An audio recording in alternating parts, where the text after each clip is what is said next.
اللہ تعالیٰ میرے دوست عزیز اللہ کا بھلا کرے. میں سویا ہوا تھا اس رخ انہوں نے مجھے یہاں سے پکڑا. جمعے کا دن کیوں ہے, بڑا ضروری کام ہے. اٹھی, مجھے خیال آیا جمعے کو نئی فلم ریلیز ہوتی تھی تو کوئی بکنگ کرائی ہوگی تو لے جانا چاہتا ہوگا. میں کیا میں کپڑے بدل لوں کہ نہیں, کپڑے نہیں بدلنے, ایویں ہی چل. تو ہم سینٹرل ماڈل اسکول سے اکٹھے آ رہے تھے, اس لیے بہت محبت تعلق تھا. تو ہم چل پڑ. جب تھوڑی دور گئے تو کہنے لگا پہلے جمعہ پڑھنا ہے. تو پھر مجھے شک ہوا کہ جمعہ پڑھنا ہے تو پھر فلم تو نہیں, کوئی اور چکر ہوگا, یا ہو سکتا ہے سیکنڈ شو ہو سکتا ہے اس کی ہو. جمعہ پڑھ کے آگے نیلا گنبد وہ جو ساتھی تھا وہاں جمعہ پڑھا. جمعے کے بعد پھر آ گیا. میں کہا ہاں دس کہ اپن تبلیغی جماعت نال چلنا ہے. میں کہا تو جا, مینو معافی دے, میں نہیں جانتا. ہمارے پنجابی کی مثال ہے, کبے نو لت لگی وہ سدھا ہو گیا. وہ اس کی زبردستی میری ہدایت کا ذریعہ بن گئی. اللہ نے مجھے اس راستے پہ چلا دیا. نہ فیملی بیک گراؤنڈ ایسا, نہ اپنا ذوق شوق ایسا. وہیں سے میں نے 4 مہینے تبلیغ کا ارادہ کر لیا. 4 مہینے کے بعد جب میں نے اعلان کیا کہ میں اب کالج نہیں پڑھوں گا, میں مولوی بنوں گا, تو میں تمہیں کیا بتاؤں کہ کیا گزری, کیا بیتی, اور کتنا کچھ جو سانس سے نکلی ہے وہ دھن سب نے سنی ہے. جو تار پہ گزری ہے وہ کس دل کو پتا. جو مجھے گالیاں سننی پڑی اور لان تان. یہ میں آپ کو کہانی کوئی اپنی بڑائی کے لیے نہیں, بلکہ آج اس منظر کو دیکھ کر مجھے چند باتیں یاد آئیں. وہ بچوں سے شیئر کرنے لگے. باپ نے بولنا چھوڑ دیا, ماں نے بولنا چھوڑ دیا, چاچے تائے. ہمارے ڈیرے میں, ہمارے جب تک تایا زندہ تھے تو ان کے ڈیرے میں شام کو مجلس ہوتی تھی. ان کے بعد لیکن میرے باپ پہلے فوت ہو گئے, میرے تایا بعد میں فوت ہو گئے. تو شام کی مجلس سارے چاچے تائے بابے اکٹھے ہوتے اور میں نشانہ ہوتا, اور ہر ایک کی کوشش ہوتی تھی کہ ایسا جملہ بولوں کہ یہ ذلیل سے ذلیل تر ہو اور تنگ آ کے یہ چھوڑ دے.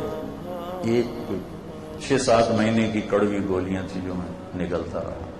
اس میں سے ایک جملہ تھا جس کی وجہ سے آپ کو ساری کہانی سنا رہا ہوں. تم مولوی بنتا پہ تینوں کہاں مڑ پوچھنا ہے, تین تک کسی جتی سے نہیں لکھنا, تیرا تو رشتہ ہی کسی پاسے نہیں ہوگا.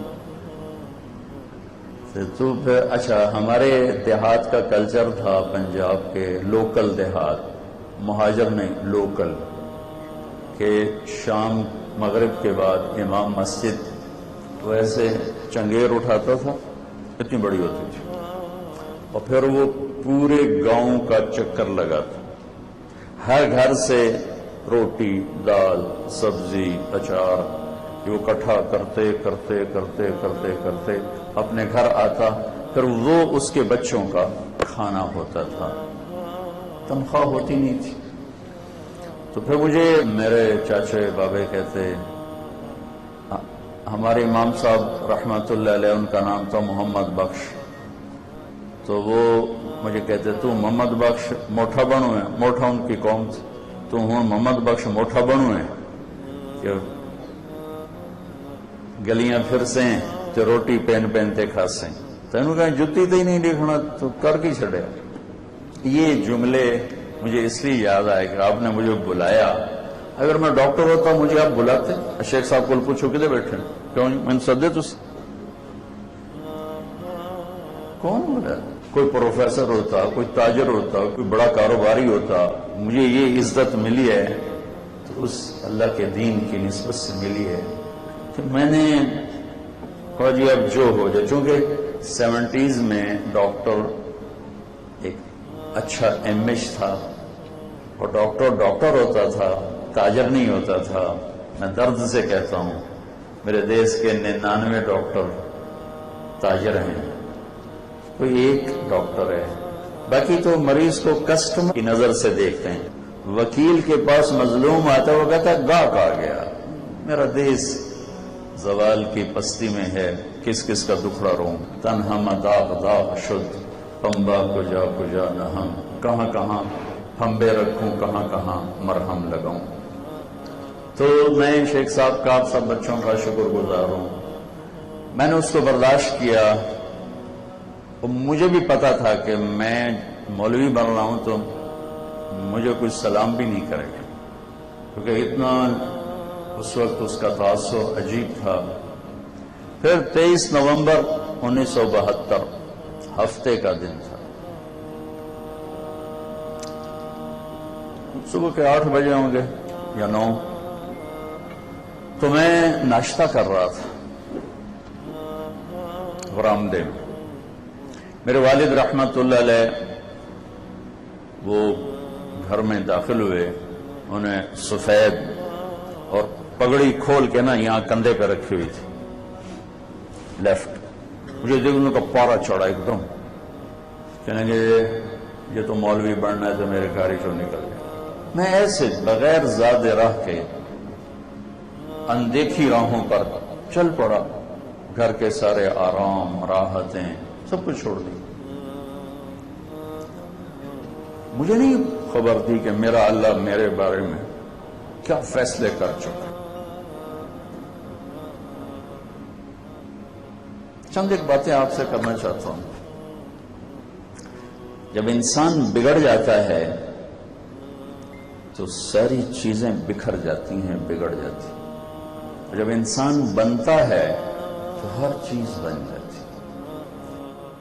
اپنے نبی کی زندگی ڈھونڈو، اپنے نبی کی زندگی ڈھونڈو، اپنے نبی کی زندگی ڈھونڈو۔ اس وقت ہمارا علم غلط ہو چکا ہے، پیسے کے پیچھے بھاگ رہے ہیں، بھاگ رہے ہیں، بھاگ رہے ہیں، بھاگ رہے ہیں، پیسہ ملے، عزت ملے، دولت ملے، شہرت ملے۔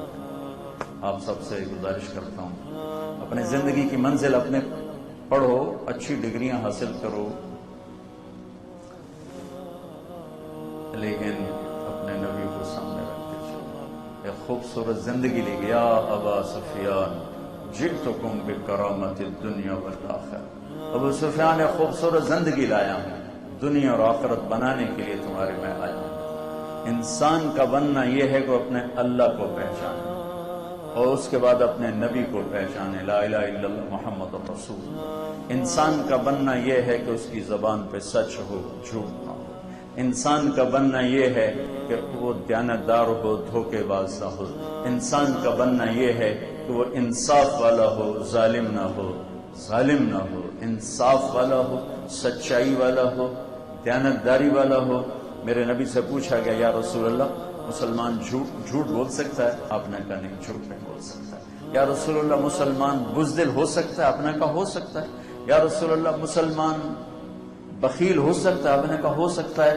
یا رسول اللہ مسلمان جھوٹ بول سکتا ہے؟ آپ نے کہا نہیں، جھوٹ نہیں بول سکتا۔ یتبع المؤمن علی الخصال کلھا، پھر آپ نے کہا میرا امتی ہر گناہ کر سکتا ہے، دو نہیں کر سکتا، ایک جھوٹ نہیں بولے گا، ایک دھوکہ نہیں دے گا۔ جو اب ہمارا قیمتی سرمایہ ہو، اور ایک ہماری تاریخ ہے، ہم ایک تاریخ رکھتے ہیں، کربلا چمکتے سورج کی طرح ہے کہ اللہ کو راضی کرنے کے لیے نسل، جان، مال، اولاد، جو کچھ بھی قربان کرنا پڑے، سستا سودا ہے، اللہ ہاتھ سے نہ جائے، اللہ کو نہیں چھوڑنا ہے، باقی یہ سب کو چلا ہے۔ ایک بول پر حضرت امام علی مقام، جان بھی بچتی تھی، مال بھی بچتا تھا، بچے بھی بچتے تھے، اولاد بھی بچتی تھی، سب کچھ بچا کے گھر لے جا سکتے تھے۔ اس ایک بول پر یہ تو بچ جاتا شاید، اب نہیں، اللہ بھی ناراض نہ ہوتا، چونکہ وہ میرے نبی نے خوشخبری دے دی تھی ماں کے دودھ پیتے ہوئے کہ حسن حسین جنت کے نوجوانوں کے سردار ہیں۔ اتنی بڑی خوشخبری، ابھی دودھ پی رہے ہیں، حسن حسین جنت کے نوجوانوں کے سردار ہیں۔ تو ان کا تو یزید کے ہاتھوں بیعت کرنے سے بھی جنت دوزخ کا مسئلہ نہیں تھا، وہ تو پہلے حل ہو چکا تھا، لیکن سر کٹانے کا مطلب تھا امت کو پیغام دینا کہ ظالم کے ساتھی نہ بننا، جھوٹ کے ساتھی نہ بننا۔ نافرمانی کی وادیوں میں گم نہ ہو جانا. زندگی تو موت کے بعد شروع ہونے والی. کوئی آسان ہے؟ میرے بچے کا بازو ٹوٹا، اس نے چیخیں ماری، میں باہر بھاگ گیا، مجھ سے سنی نہیں گئی، اس کی چیخ و پکار سنی نہیں گئی. کیا خیال ہے ایک شخص کے سامنے بچہ کٹے، بھائی کٹے، بھتیجا کٹے؟ آسان کام؟ نسل کو ذبح ہوتے دیکھنا آسان کام ہے؟ سب ذبح ہو گئے اور خود بھی ذبح ہو گئے، لیکن یا اللہ تو راضی ہو جائے. سب سے آخری بیٹا عبداللہ 2 سال کا تھا، اس کو ملنے کے لیے بلوایا. پیار کر رہے تھے کہ تیر آیا ابن الموقد کا اور بچے کے گلے کے پار ہوا، اس کی گردن ڈھلکی، یہاں تھوڑا سا پیمانہ چھلکا، خون ہاتھوں میں لے کر یوں اوپر اٹھا کر کہا یا اللہ تو راضی ہے تو مجھے کوئی گلہ نہیں، تو راضی ہے مجھے کوئی گلہ نہیں. بچوں، اپنی منزل اللہ کو بنانا، اللہ کو بنانا، اللہ کو بنانا، اپنے شعبے کے ساتھ انصاف کرنا. میرے دیس کو ان پڑھوں نے نہیں ڈبویا، میرے دیس کو پڑھے لکھوں نے ڈبویا ہے، میرے دیس کو دیہاتیوں نے نہیں ڈبویا. بہت اعلیٰ ڈگریوں والوں نے اس ملک کے ٹیندے میں سوراخ کیا ہے کہ وہ بک گئے، مول لگ گئے. میرا ریڑھی والا بھی بک گیا اور میرا بادشاہ بھی بک گیا. تو میں